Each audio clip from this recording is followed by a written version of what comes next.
Reshuffle kabinet yang dilakukan hanya dalam waktu 2 bulan tersisa masa kerja Kabinet Indonesia Maju disebut sebagai bagian dari transisi pemerintahan.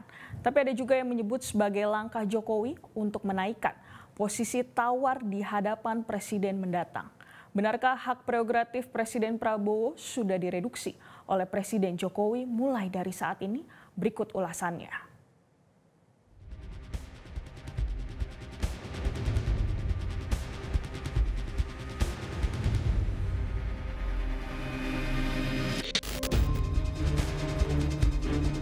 Inilah momen pelantikan Supratman Andi Adgas sebagai Menteri Hukum dan HAM, Bahlil Lahadalia sebagai Menteri ESDM, dan Roslan Ruslani sebagai Menteri Investasi Kepala BKPM di Istana Negara Jakarta pada Senin pagi. Supratman Andi Adgas menggantikan Menkumham sebelumnya yang dijabat Yasona Lawli.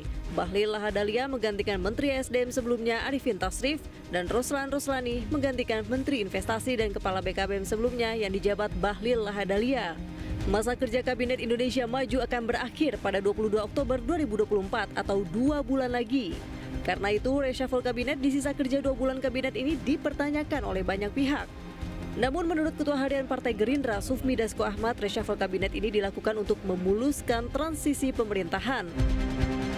Ya, kan ada banyak hal yang perlu disinkronisasi. Nah, sehingga ada beberapa yang kemudian kita minta agar ada percepatan untuk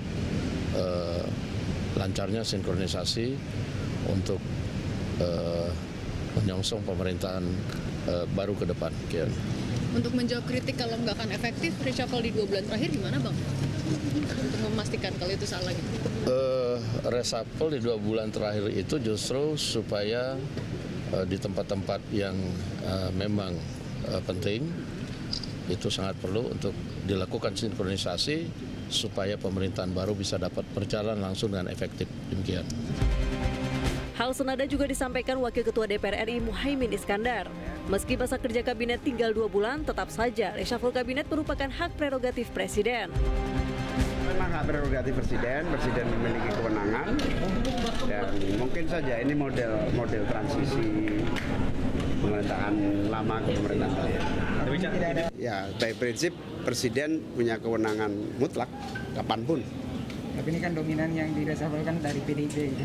Iya, itu kewenangan Presiden, bukan Tapi kewenangan dalam partai. waktu 2 bulan itu sebenarnya 2 bulan. 2 bulan yang ke kabinet berikutnya, kalau menurut itu sendiri efektif nggak sih, atau kayak hanya untuk transisi?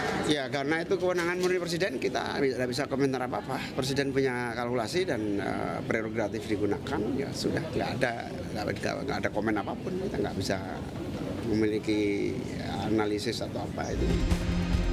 Sejatinya masa ketika Presiden petahana masih dalam masa jabatannya dan Presiden terpilih sudah ditetapkan, lazim disebut lame duck session alias masa bebek lumpuh.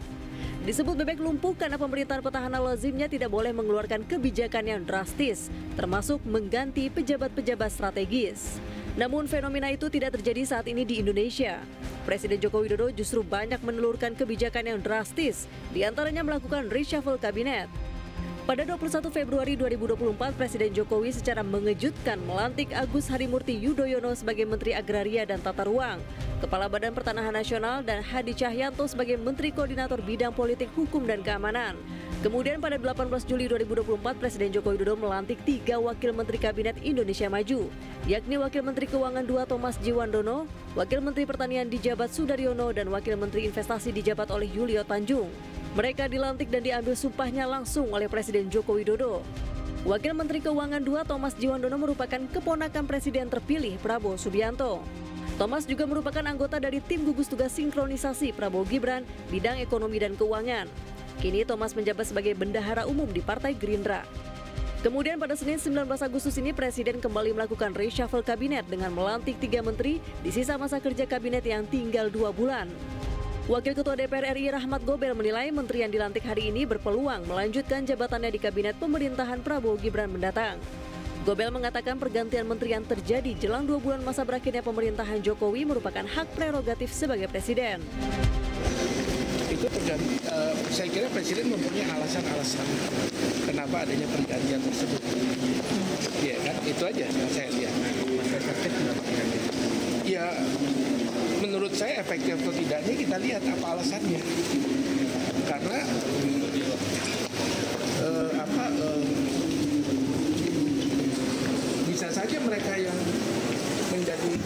menteri sekarang ini akan menjadi menteri yang kabinet yang akan datang. Oh, jadi berkelanjutan gitu ya Pak? Bisa saja demikian.